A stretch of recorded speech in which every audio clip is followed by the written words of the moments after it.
Welcome everyone to the ITC lunch. This is the last lunch of the semester. And for the second time this semester we have 4 women presenters. So we hope to keep that as a tradition.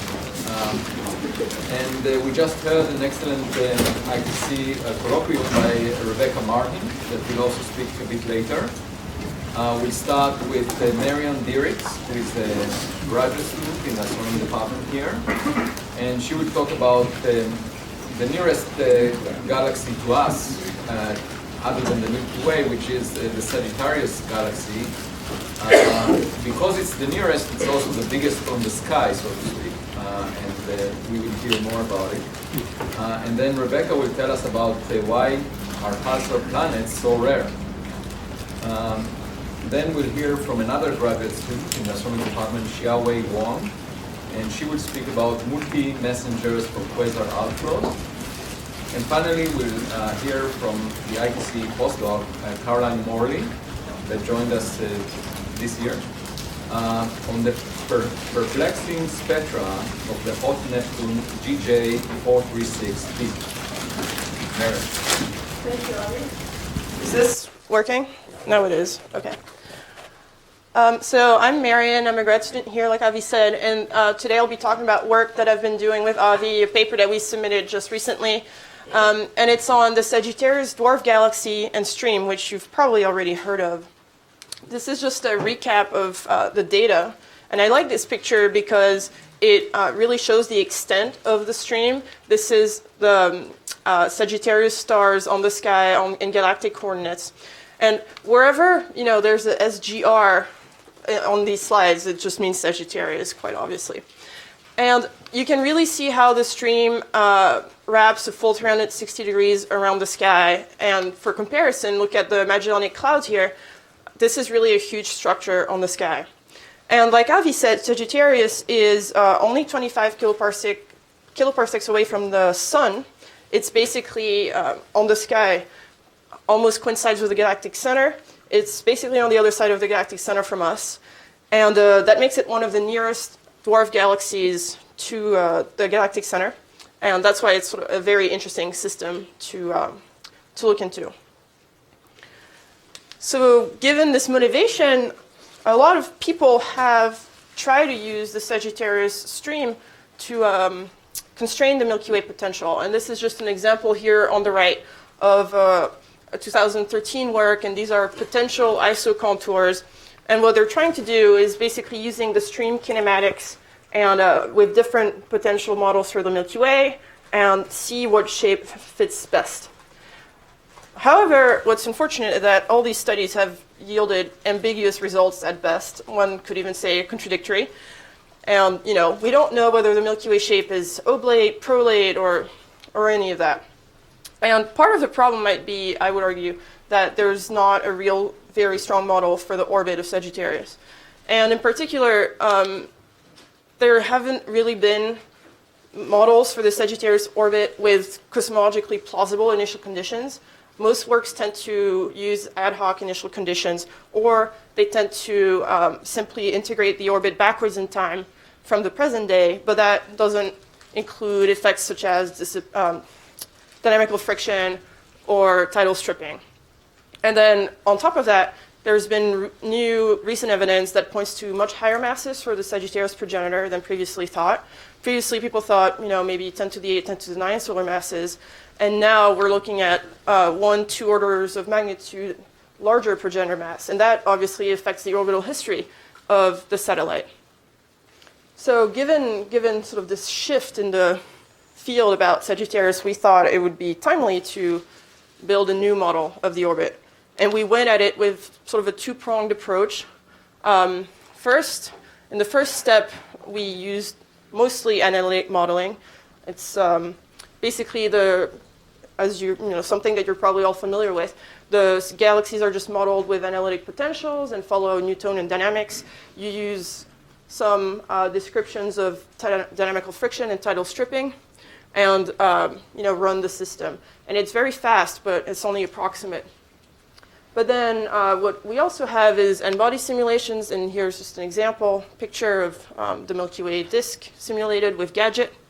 And here you're looking at millions of particles for stars and dark matter, and it's very computationally demanding, but that is what allows you to really include all the effects and also generate Mach streams. In this analytic formalism, you don't easily generate stellar streams. So here's an example orbit that we ran for Sagittarius where it starts here, basically at the edge of the Milky Way halo about 8 gigayears ago. And it falls in, and it has a number of fairly close passages, roughly 20 kiloparsecs away. And then on the right-hand side, I'm just showing the separation with the Milky Way as a function of time. And then what we did is, with a grid of initial possible conditions, we do a simple minimization of reduced chi-square, where we try to find the points along the orbit that match the observed position and velocity of Sagittarius today. And if I show that sort of across the grid of parameter space, the dark pixels are where you find a good match to the coordinates, the observed coordinates of Sagittarius. So this is a pretty narrow island of possible initial conditions, so we were pretty excited to see that. And the blue contours show constant contours of angular momentum. So this is basically showing us providing a constraint on the initial orbital angular momentum that Sagittarius had 8 gigayears ago upon crossing the Milky Way virial radius for the first time. So that was a pretty exciting finding that we were able to get from our sort of analytic model of the orbit. And then in sort of the second phase, we extracted the best fit model, so basically the darkest pixel in this picture, and we ran it with Gadget, and this is what it looks like. Here, what I should specify, I'm only showing the Sagittarius particles, dark matter on the left and stars on the right. In the actual simulation, though, the Milky Way halo is also live, but I didn't include the Milky Way particles on the plot for clarity. So I could stare at these for hours. I like how the particles sort of fly in all directions. And you can really see the leading arm and the trailing arm of these streams. If you zoom in the simulation box to the region when there's actually data available, this is what you would see. This is all the particles are projected on the orbital plane of the satellite. So we've got a 2D projection of the streams. And the black crosses show SDSS data from 2014. And we actually do really well at reproducing these leading and trailing arms of the Sagittarius stream. This is where the core is located today. And this is actually pretty impressive because all we required for this model was that it reproduced the position and velocity of Sagittarius today. We didn't specify anything about the stream, but this came out quite nicely in the end. And in particular, this arm, which for a long time models had not been reproducing, we actually get the right distance and epicentric angle. And then zooming, sorry, what am I showing here? Yes, this is just an example of what had been up to now, basically the state-of-the-art model for the Sagittarius orbit in gray here. And when this detection happened, that was a problem, and we're actually reproducing that distant 100 kiloparsec away arm of the Sagittarius stream. Zooming out again to sort of the full extent of the simulation box, I've highlighted 3 very distant branches of the stream, and I've very uncreatively labeled them northeast, northwest, and south based on where they appear in projection on the sky. But what's really cool about those is that they're extending 200 up to 300 kiloparsecs away from the Milky Way center, and that's sort of a unprecedented prediction that we make for how large the extent of the Sagittarius stream actually is. And it's really exciting because that means that it extends out to the edge of the Milky Way. And if we could one day detect these stars, then we would have a way to probe the Milky Way potential out to its virial radius. And this this would be the largest ranging stream in the Milky Way.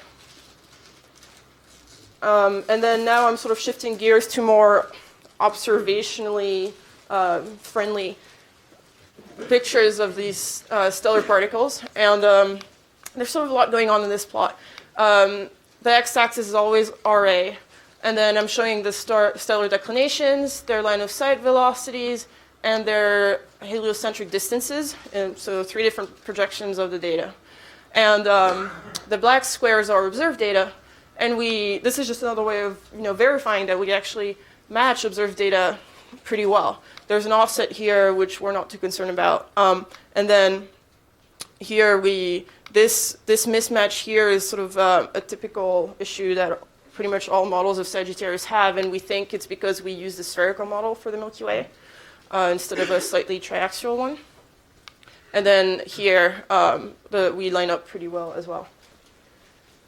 And if I show the same plot, but for the distant stars, so stars beyond 100 kiloparsecs, this is what we get. And the sort of stellar black symbols here are the few detections that we have at those extreme distances in the Milky Way halo. There's only about a dozen stars that are known at those distances from efforts by Alice Deason and also the UKIDS collaboration. So it's pretty limited. But what's pretty interesting is that some of these detections line up with the predicted structure that we have.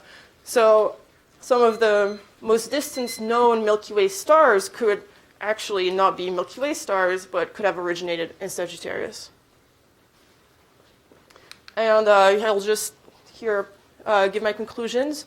We've managed to constrain the orbital angular momentum that Sagittarius had when it fell into the Milky Way, basically at redshift of 1.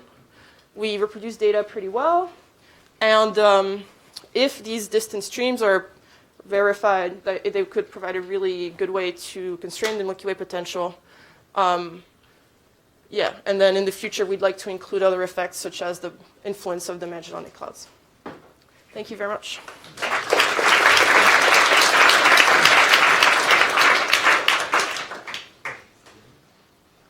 In your chi-squared space, you picked a particular combination of parameters to simulate. Do you have any sense if you picked other solutions that were similar chi-squared value, if they would give you similar outcomes? Yeah, we've tested that, and it's pretty. As long as you stick to this area here, you get pretty similar solutions. These outer regions are very intriguing.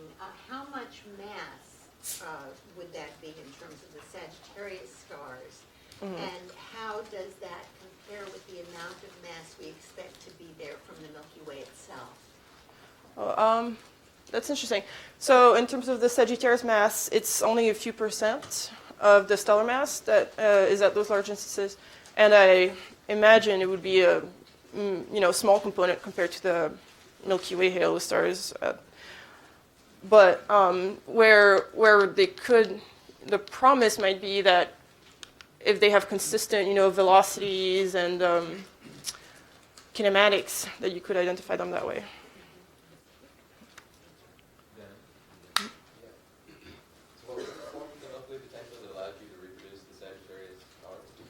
Sorry, could you say? What was the form of the Milky Way potential that allowed you to reproduce the stellar? We were very uncreative and just used very standard parameters: spherical, NFW, 10 to the 12 solar mass, halo, with sort of standard disk and bulge parameters. The aim was not to try to constrain the Milky Way halo. It was trying to get a decent, fit to the stream data. I was just curious how it compared to, for example, you mentioned long distance does. Mm-hmm. Right. Yeah, that paper, they fit the stream data extremely well, if you forget about the distant branch that hadn't been detected at the time. But their solution of an oblate halo is actually kind of strange and not what you would expect from cosmology, and also probably unstable. So it's all to be taken with a grain of salt.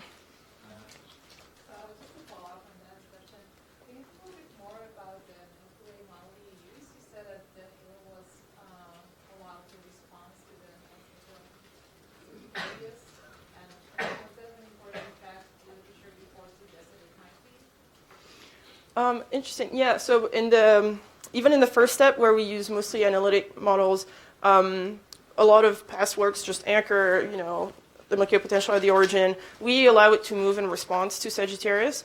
We didn't do a comparative effort to try to compare the two. We just sort of rolled with it.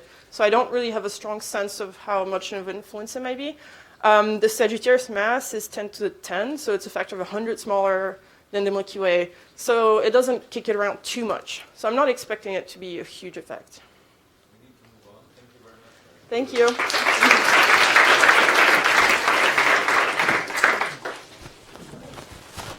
So here's the video.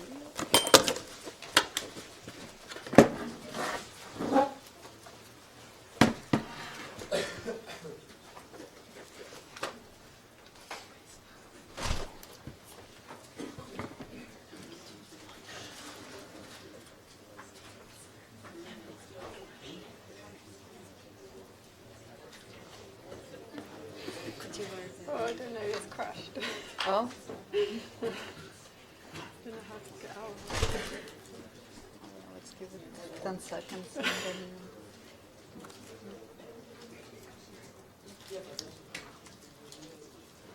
okay, do you mind if we switch speakers? Yeah. So we have a technical problem.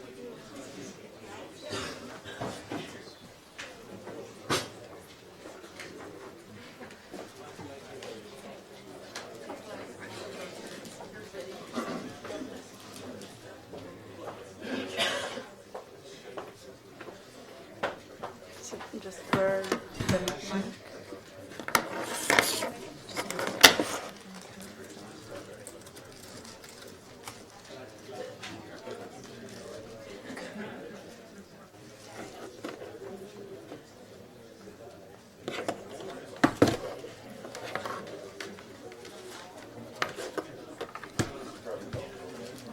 Pointer.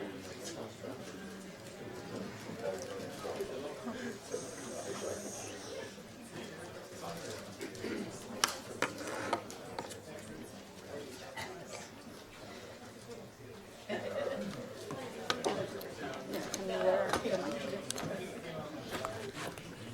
So, yeah, just put it in the pocket.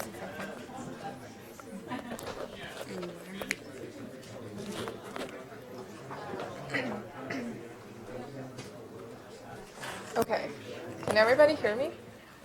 Got it. All right, so having been in line for sandwiches for 3 years, it's great to finally skip the line today. My name is Xiawei. I'm a fourth-year grad student at the ITC working with Abby. I'm very happy to be here and tell you a bit about our recent work on the multi-messengers from Quasar outflows. So there is growing amount of observational evidence to show the existence of these large-scale outflows. For example, they have been seen as broad absorption lines in quasars. They have been detected as the multi-phase outflows in nearby ultraluminous infrared galaxies and quasars, as well as post-starburst galaxies. So here we are looking at the wide-angle outflows instead of the collimated jets, which have been seen only in 10% of the AGN population. So as the wind is launched into the medium with a velocity of roughly 10% of the light speed, it drives a double shock structure. The forward outflow shock sweeps up the material and accelerates particles to relativistic energies, while the inner reverse shock decelerates the wind itself. So if we assume a spherical symmetry for the outflow, we can write down the hydral equations describing their motion. Again, we also assume a spherical symmetry for the gas distribution in the medium. So we adopted a broken parallel for that.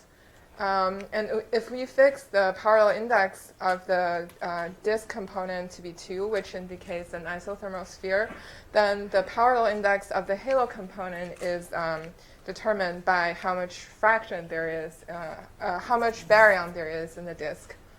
Then, So that leaves the free parameters in our hydro model to be the baryonic disk fraction, the halo mass, and the redshift.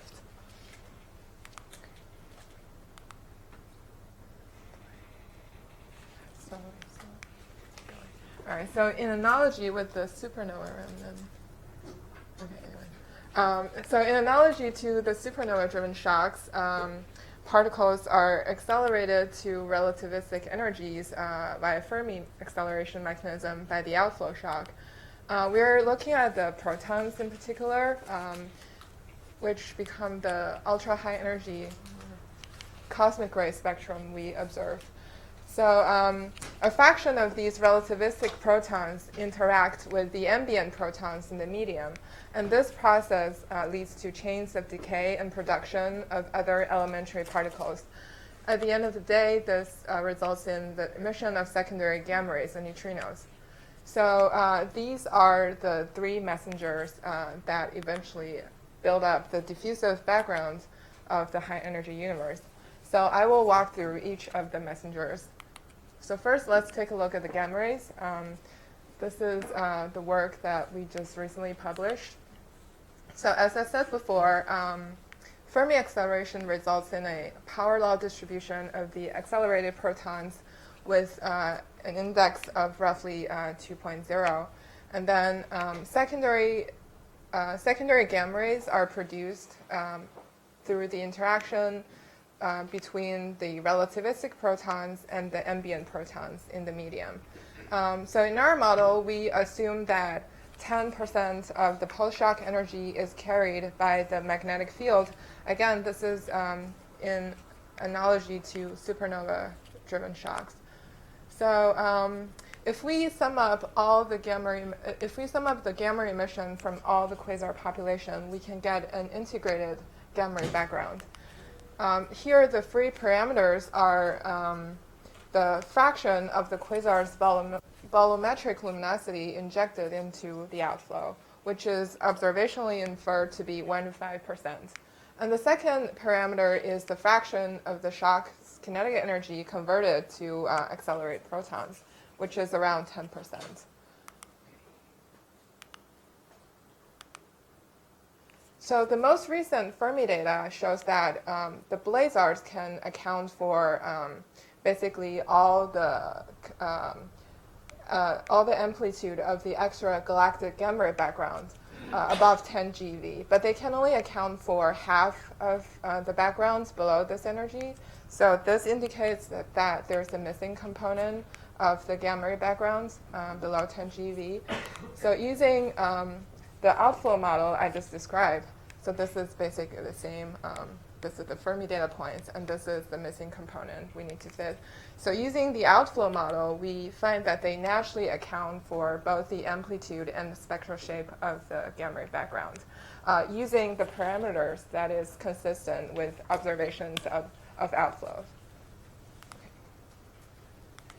So we have our first messenger. So now let's look at the second messenger, which is the neutrinos. And this is based on this paper that will be out soon. So there are two main channels for neutrino production. The first one is the proton-proton interaction I just described. And the second one is the interaction between protons and relativistic protons and soft photons. In either case, neutrinos are produced by the decay of charged pions. So we have verified that the time scale of PP collision is much shorter, so that means this is the dominant channel for neutrino production. Okay. So now let's look at the cumulative neutrino background observed by the most recent IceCube data.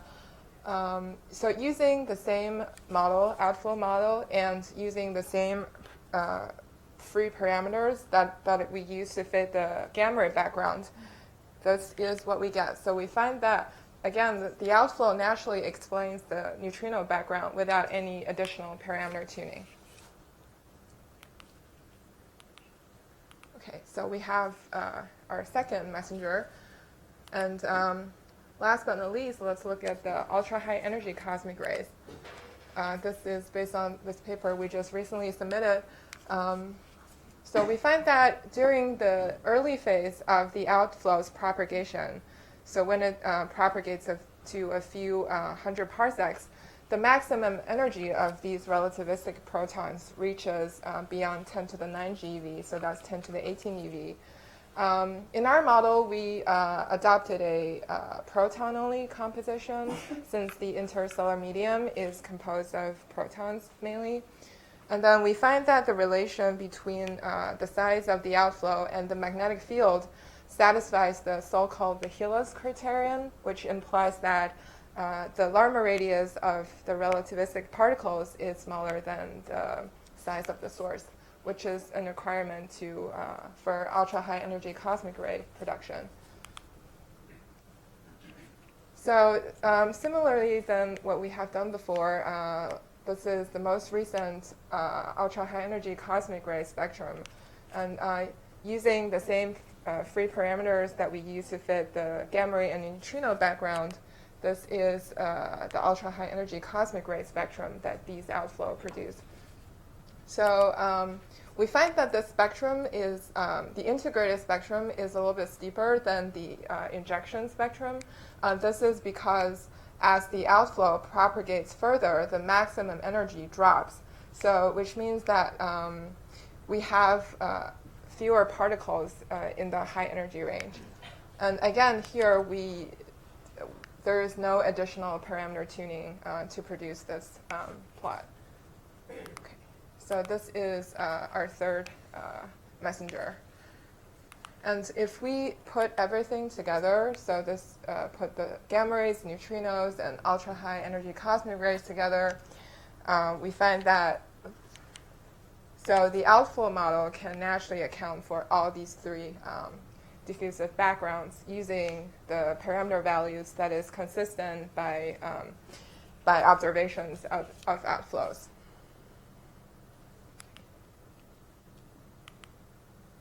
All right, so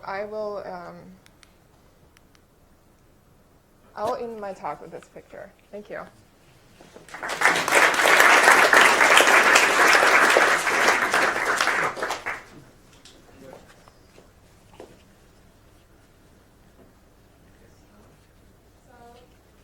It's really remarkable that in a simple model for all the quasars, you can explain all the different observations. Can you talk a bit about that?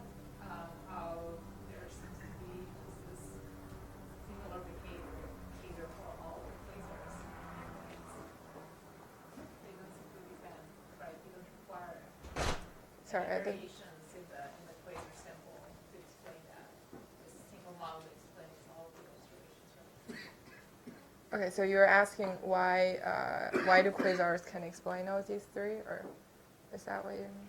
I guess I'm asking whether it is surprising to you that there doesn't seem to be evidence for variations in properties of those outflows that kind of one size fits all for all of the quasars to explain this variety of observations. Okay, so we find that I think the interesting thing about these quasar outflows is that they are actually individually, so the emission flux is actually weak, so below the sensitivity of Fermi individually. But if you sum up all the emission from the entire population, then this quasar outflow population can explain all these three. I'm not sure it's that. So what you're basically saying is that it's this the cumulative emission. Yeah. Because if there are variations that kind of suggesting they could be averaged out, what matters is sort of the total for this fit. Yeah, so we were looking at the contribution from the entire population instead of individual quasar outflow. So it's sort of the average, the typical that matters, not so much the variations, because there are some in the cumulative. Any other questions? Yes? Yeah. I'm not an expert on this, but you showed the gamma ray background case later was contributing a lot more in high energy. Did that contribute the cosmic ray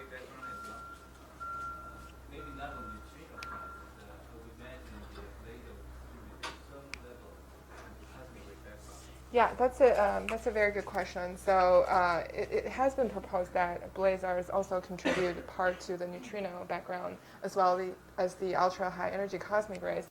But the thing with blazars and other alternative sources, including star-forming galaxies or radial galaxies, is that they don't fully account for all these three at the same time.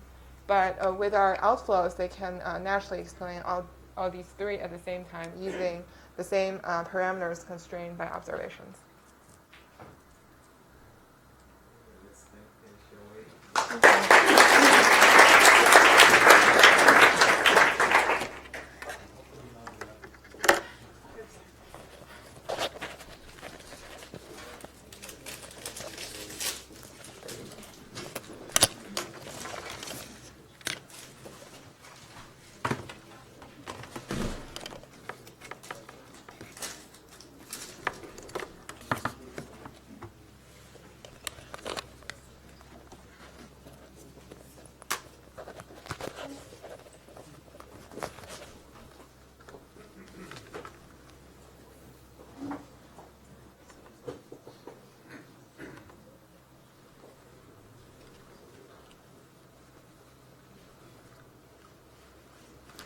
Okay, so this is something a bit different to the talk that I gave this morning. I'm going to talk about why pulsar planets are rare. So there are 5 pulsar planets that have been found so far, around 3 different pulsars. So 3 of them are in a planetary system. They're in fact the first planetary system we found and the first exoplanets that we found. But amongst these 5 planets, there are some quite interesting properties. So to date, the smallest exoplanet found is still around one of these first exoplanets that was found. We found a Jupiter-mass planet that's very close to its pulsar, and we found the first circumbinary planets. So the lower system actually is a white dwarf and a pulsar with a planet orbiting around. Okay, but what's most interesting to me is the first system, because these planets are coplanar and they have a low eccentricity. So this implies that they probably formed in a similar way to planets around young stars. So they formed in a disk. So we've only found 5, but how rare are pulsar planets? So we have a catalogue of pulsars, which contains over 2,500 pulsars. Just over 400 of these are millisecond pulsars. So all the planets found so far are around millisecond pulsars. But what this tells us is less than 1% of millisecond pulsars actually have a planet. So they're quite rare. The timing residuals in pulsars are very accurate. So if planets were there, we should have found them. This just shows the mass and the semi-major axis of all the pulsar companions. The stars actually are the planets and the moon and Ceres in the solar system, just for comparison. So there is the timing residuals on the order of microseconds for millisecond pulsars. Anything above the lower line should be found around millisecond pulsar. Anything above the upper line should be found around normal rotating pulsar. Okay, so pulsar planets are rare. So one of them is, in fact, a circumbinary planet. So we think there's a different formation mechanism for this one, where we have a white dwarf that has a planet, and the pulsar has some other companion, and then they interact gravitationally. The companion to the pulsar gets thrown out, and we're left with a circumbinary planet around the pulsar and the white dwarf. Okay, but the planetary system, so 3 planets, we think forms in a disk. But what other situations could there be? So we must rule out first that they could have survived the supernova. So there are a few problems with this scenario. First of all, do planets actually form around massive stars that would be required to form the pulsar?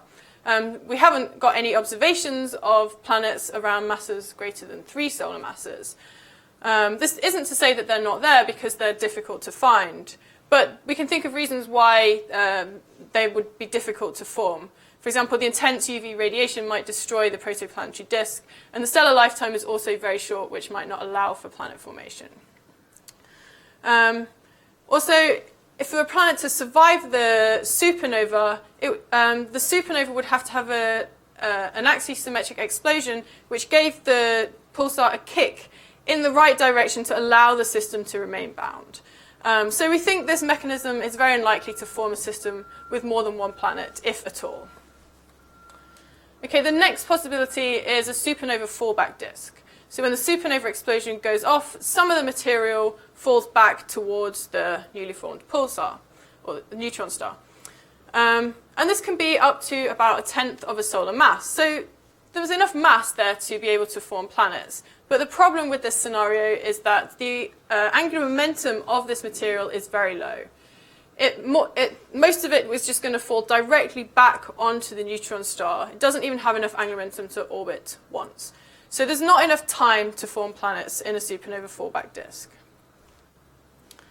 And the pulsar has a strong source of irradiation towards the companion. And so perhaps this irradiation leads to evaporation, which could form a planet-sized object.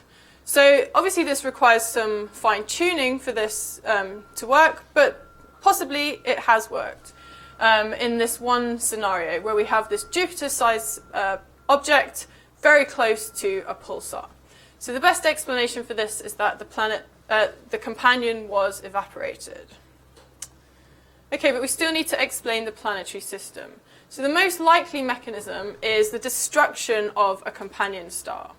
So the companion star will be losing mass through evaporation from the irradiation from the pulsar. But if this mass can become unstable, so if it fills its rush lobe and it grows larger as it loses mass, then it can dynamically transfer mass and form an accretion disk around the pulsar. So this can work if we have a low mass companion. So the companion needs to be fully convective, so less than about 0.3 solar masses, or a degenerate object. Okay, so this is the most likely way that we could form a planetary system. But let's look at the requirements for this. So we need a massive planet that's going to form our pulsar. So the mass of the original star would have to be in the range 9 to 25 solar masses. And then the companion would have to be very low mass. So like I said, so the companion must be, if it's a main sequence star, less than about 0.3 solar masses. If it's a white dwarf, it needs to be a low mass white dwarf. So the progenitor must, again, be less than about a solar mass. So the binary mass ratio must be relatively extreme. So if we take our least extreme parameters, the ratio must be less than about 0.1. And if we were to assume a flat distribution in Q for mass ratios and binaries, then this would give us a probability of less than about 10% that we could form such an extreme binary. And this is probably an upper limit. Okay, so even if we have this binary, extreme mass binary, it still needs to be able to survive the supernova explosion. So if the explosion is asymmetric, the newly formed pulsar has a velocity kick. And if this is too strong, it's going to unbind the system. So the smaller the companion is, the more likely it is that the system will not remain bound. So the probability of it remaining bound is about less than 10%. So in order to form a planetary system around a pulsar, we need these two things. We need an extreme mass binary, and it has to survive the supernova explosion. So already this is seeming unlikely. But in protoplanetary disks around normal stars, we require the presence of a dead zone in order to be able to form planets.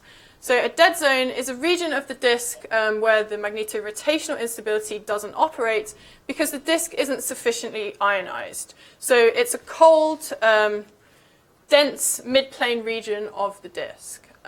So the disk isn't viscous in this region. So what the dead zone does is it allows planets to form. It allows solids to settle to the mid-plane in the absence of turbulence. It allows planetesimals to form. And it also slows the rate of migration of planets. So it allows them to remain in the disk without migrating into being accreted onto the central object. So we made some models of pulsar disks with dead zones, and the difference between the pulsar disk and the disk around a normal star is the pulsar has an additional source of heating from the irradiation. So what this does is it actually pushes the inner edge of the dead zone further out, making it less likely that a dead zone can form. So we find that in order to have a dead zone at all, you need a very small critical surface density. So this is the surface density in the surface layers that's ionized by external sources, such as cosmic rays or X-rays.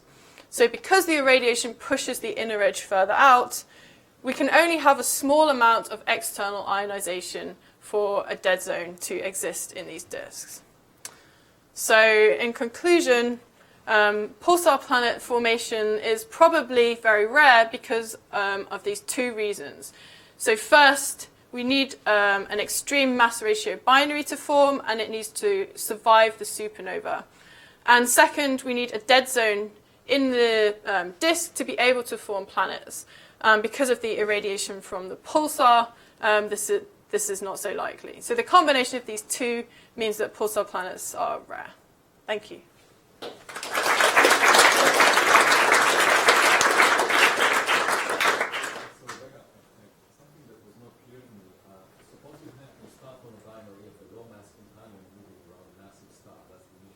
Yeah.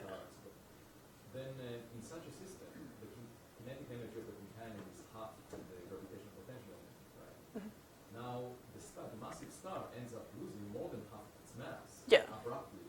Mm-hmm. That means, while the companion is still moving at the same speed, because it's just instantaneous, so it keeps the kinetic energy, and then the kinetic energy becomes bigger than the potential energy, mm-hmm. So the companion will fly out, irrespective of the kick that the star gets. If the star massive star loses more than half of its mass, then the companion should not remain bound. What am I missing? Well, so the kick has to be in a direction such that they remain bound. No, just losing mass strictly symmetrically. Yeah.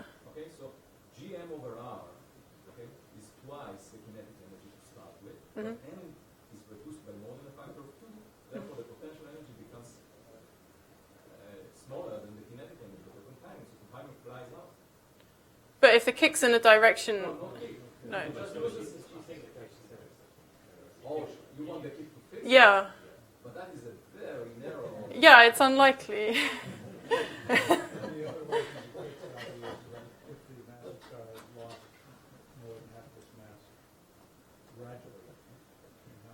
No, I'm talking about the explosion itself. In the explosion itself, if it's sudden, right, and you end up with a Newton star 1.4, the core of the star that makes it, I mean, it's much more massive to eject it, much more massive. Anyway, Yeah, well, of course, we do have a pretty large population of low-mass X-ray binaries that seem to have solved this problem, perhaps as you're suggesting. But I was thinking that there's actually is a kind of another scenario, possibly, although maybe it can be knocked down right away, which is that if you did have another star of the type that would create either a low mass or intermediate mass binary, and it's far enough away, but still more massive than the neutron star is, it could overflow its Roche lobe, cause a common envelope, come in, and this way you don't need the extreme mass ratio at the beginning of your discussion. And in fact, it may even bring planets in with it, and there's a rather complex interaction then between the neutron star, the core of the star that survived the common envelope, and any other planets. Have you considered that scenario as well? No, not really.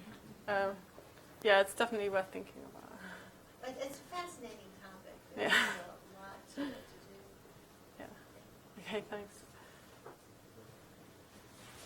There's yet another way you can do this, which I was talking a bit about yesterday in energy lunch. If you don't form the progenitor of the millisecond pulsar by common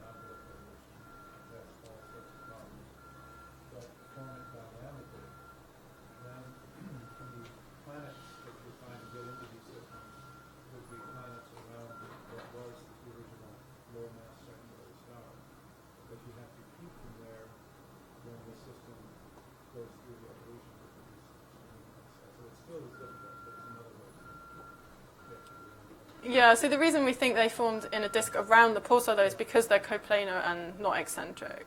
That was our... Yeah, okay.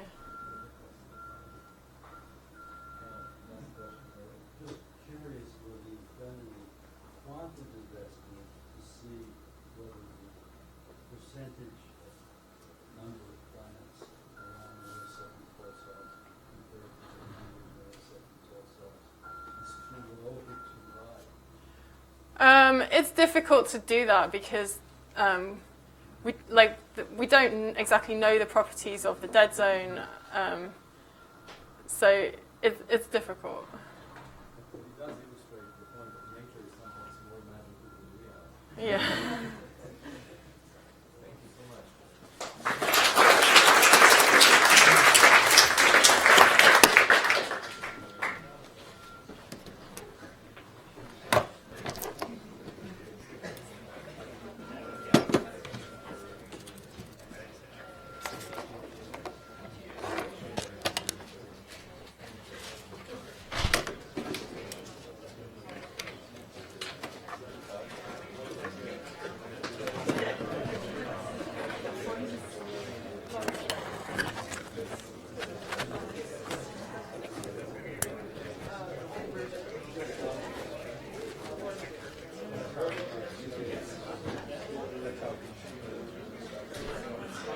Okay, hi everybody. Can everybody hear me? Yes? Okay, awesome. So I'm very excited to be here to talk to you guys today. For those of you who don't know me, I'm a Sagan Fellow. I just started in October in the ITC, so please feel free to come visit if you're interested in what I'm talking to you about today, which is about this really interesting planet, GJ436b.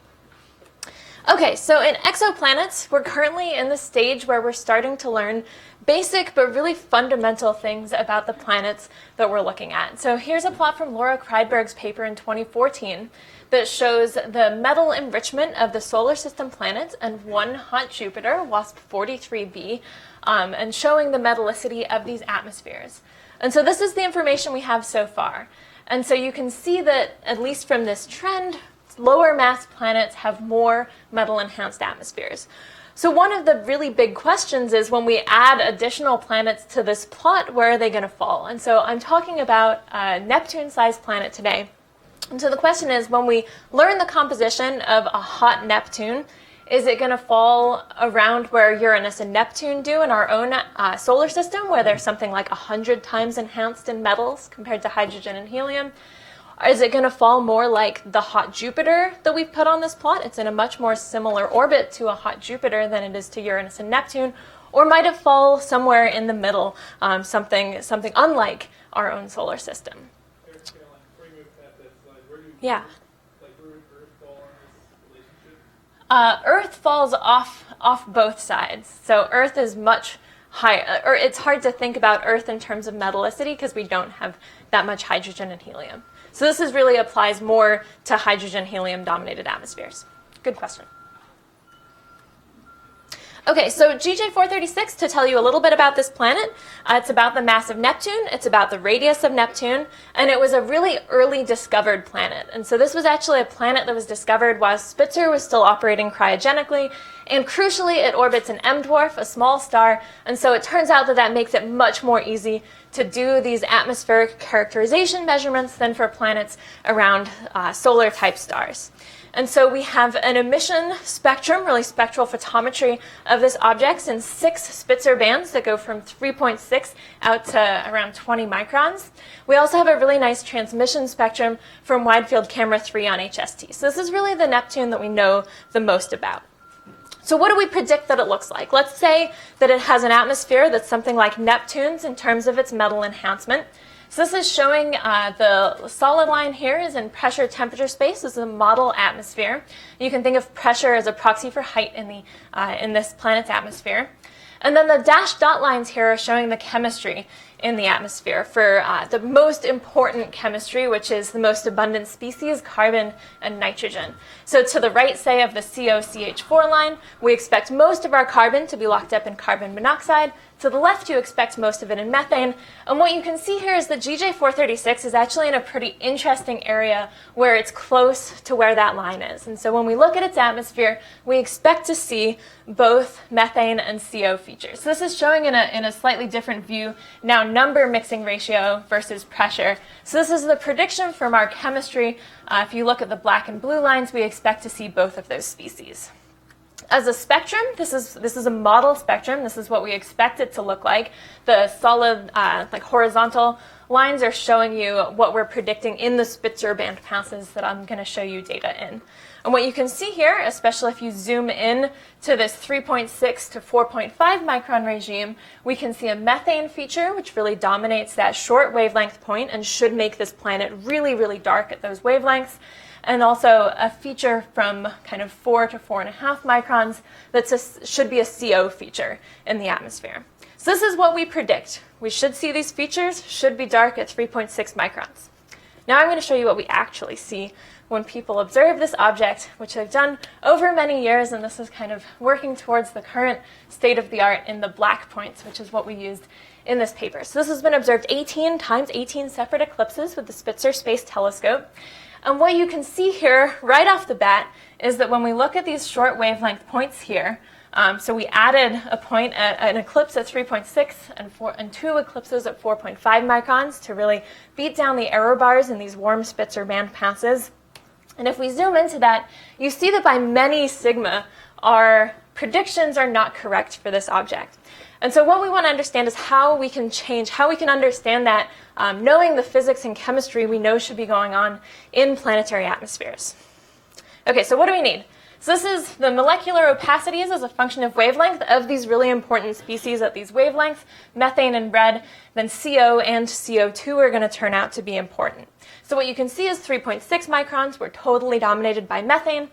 At the longer wavelength band at 4.5 microns, we have a complicated combination of CO, CO2, and it's a pretty wide band pass. And so the question is really, how can we decrease in our predictions, in our models, the methane abundance while increasing both carbon monoxide and carbon dioxide? And I'm going to give you 3 different ways that we do that. It turns out that we need all of these to get the magnitude of effect that we need to match the observations. And I'll go through these pretty quickly. So the first way is to increase the metallicity. So this is the first really critical thing we need. So if you look here at, say, the red line is CO2, you can see that by increasing the metallicity, we significantly increase the amount of CO2 in the atmosphere. So that's really going to help decrease the flux of 4.5 microns. And if we look at this in spectral space now, you can see that indeed this is what's happening. You've decreased the amount of methane, you increase the flux there. So changing the metallicity has a really strong effect on the spectrum that we observe. But this isn't enough, we need something else.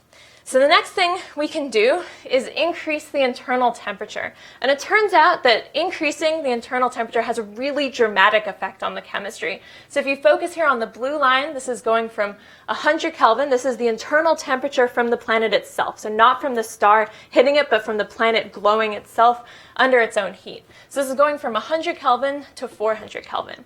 So you might be looking at this and saying, well, what's driving that? We think the answer is tidal heating in the atmosphere. So this planet has an eccentric orbit, which it turns out you wouldn't expect for a hot Neptune kind of planet. You'd expect it to be in a circularized orbit. So there must be something else in this system pumping this eccentricity, which will also tidally heat the planet by deforming it. So we think that this needs to happen. And looking again in spectral space, you can see that this again has a really strong effect on the spectrum, now mostly from the effect of decreasing the methane abundance. Okay, and then the very last thing we need to do is assume that the chemistry is mixing from the deep interior. So this is actually a really common thing that happens in cool planetary atmospheres. They often have mixing that happens on faster timescales than the chemistry can bring you back to equilibrium, which is what we're assuming in these lines. And so what we do is just mix the chemistry from these deep hot layers of the atmosphere, fix the abundances at those values, and then mix it all the way up to the top of the atmosphere. And again, moving to spectral space, you can see that this also has a strong effect in the right direction on the spectrum. And so when we put all these things together, we get this pink line here, which is our best fit retrieved spectrum compared to the data, and you can see that we need high metallicity, high internal temperature, and disequilibrium chemistry, this mixing in the atmosphere. Okay, so this is what we know. What does this actually mean for this object? So there's a few different implications, and I'll talk about just a couple of them here.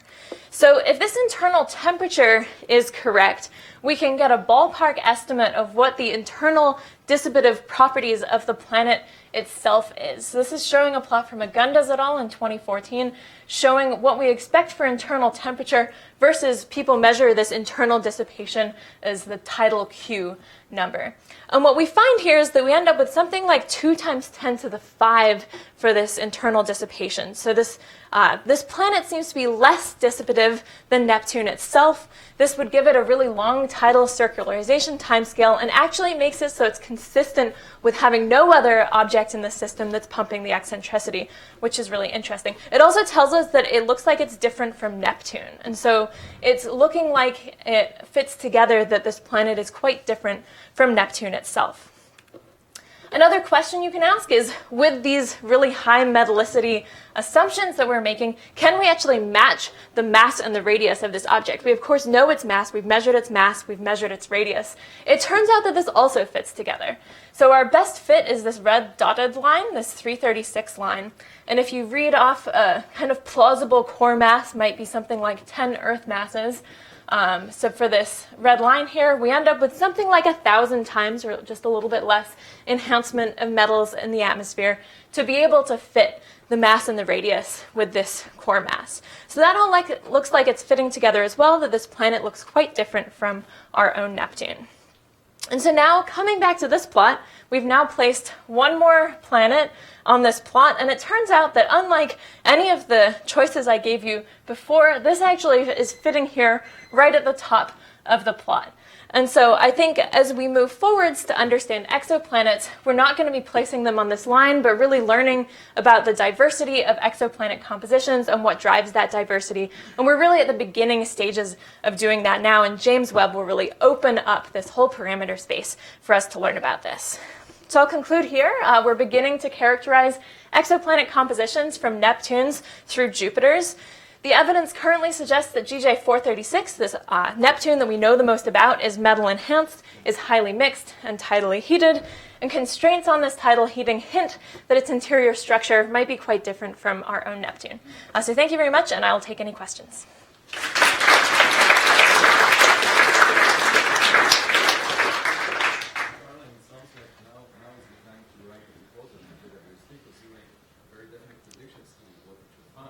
Yeah, I can show you that on the next slide. I haven't yet, but yeah, the deadlines are coming up really soon for James Webb. So yeah, we expect to be able to get spectra with just a single eclipse for each of these chunks that will look like this for something like GJ436. And so if you hit it a couple times with a couple eclipses, it's just going to kill this. It's going to be amazing. How confident am I? Oh, I would say, I don't know, like 50-50, I would say. No, I wouldn't make a bet. So I know in-group metallicities are really hard, but yeah. Is there any evidence that the 436 is metal-rich as well in the star? I actually don't know the answer to that off the top of my head. I don't think it looks that different from solar composition, but I can double check on that. Yeah. So you invoked the tidal heating to explain the excess temperature, but yeah. there's a mixing going on. So I'm wondering if sort of large-scale flows on the planet might, which may be responsible for mixing, might also be responsible for heating in the outer layers of the atmosphere. Have you considered that? Is that able to give you enough heating? Off the top of my head, I don't think that would be a large enough magnitude effect, because you'd expect a planet this size to have cooled off a lot during its lifetime. We think that it's a pretty old planet, something like 7 to 10 billion years old. So we really would expect it to have an internal temperature in the absence of tides of something like 75 Kelvin. And so having something like flows in the atmosphere, it's going to be really hard to increase the temperature as much as we need it into the 300s. Yeah. I was about to ask a question. Yeah. I don't know what that's based on, but what I was thinking of is the limit on radioactive heating that you might have that would change temperature issues. Yeah, that's a really good question. And for a younger system than this and a less massive planet than this, we actually expect the radioactive decay to still be an important process compared to the other processes in the object. So for the super Earth size range, you can't ignore that when you're looking at the evolution of planets. This object is probably a little bit too massive that you're not dominated by radioactive heating, but it's certainly a number that is included in the evolution models for things like Neptunes and super Earths. Yeah, but probably not uncertainties that would let you quadruple the internal temperature of the object. Yeah.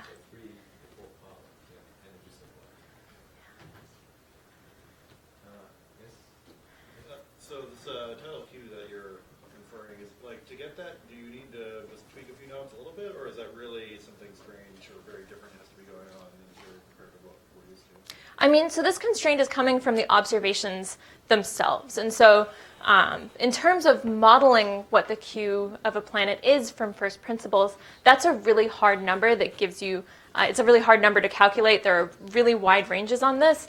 As far as I've heard from people who do these calculations, the numbers that we're getting are somewhat not in line with what they would predict. But that's also true for some of the planets in our own solar system and the measurements that have been made compared to what people predict. So this is a really, I think, open field for the modeling. Just quickly, you said the metallicity is enhanced by a factor of 1,000. 1,000. So wouldn't the radioactive elements also increase in proportion with the increase in metallicity? So should radioactive heating be a lot more? I mean, so what we're assuming when we calculate the evolution of these objects is that you have a metal core, right? That you have a core that's made of rocks and ice. And so there's not that much hydrogen in the core. There is some locked into the ices. But so we're already making the assumption when we look at the radioactive decay that you do have a lot of metals, and that's taken into account for these objects. Yeah. Right, exactly. Okay, well, this is the last lunch of the semester. I wish everyone happy holidays and a wonderful winter break. Thank you.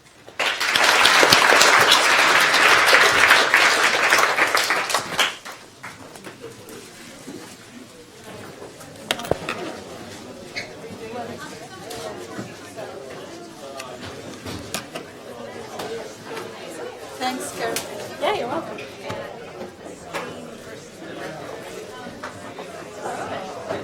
you forget to... Yeah. That's yours? No, that's it. Oh, this is nice.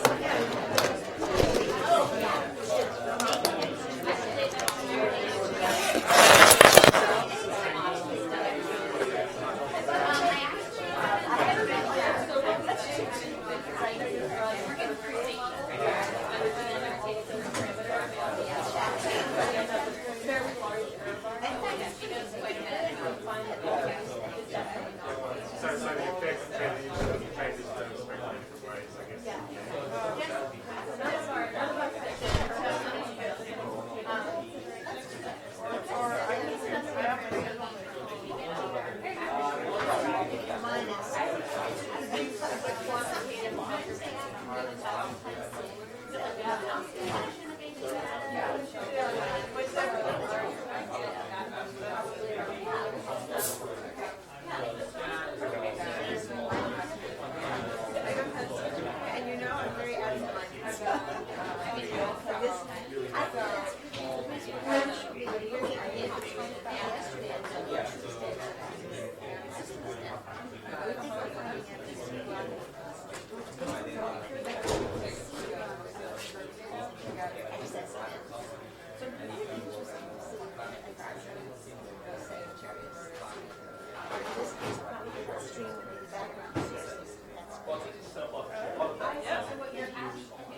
in the direction of the center where a lot of Sagittarius is, right?